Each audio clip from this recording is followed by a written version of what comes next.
Hi, my name is Jody Hahn. I'm the CEO of OSI Physical Therapy. We are a private practice in the Twin Cities area of Minnesota. We have 9 clinic locations.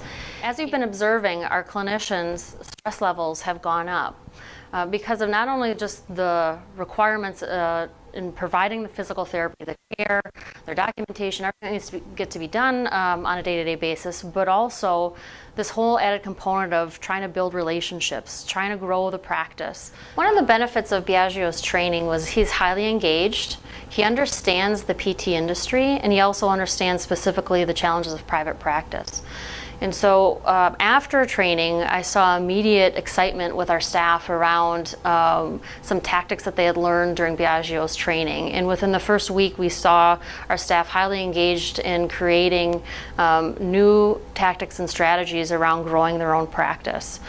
And so with that, we saw some immediate results in action and behaviors from our staff, which I think was extremely important.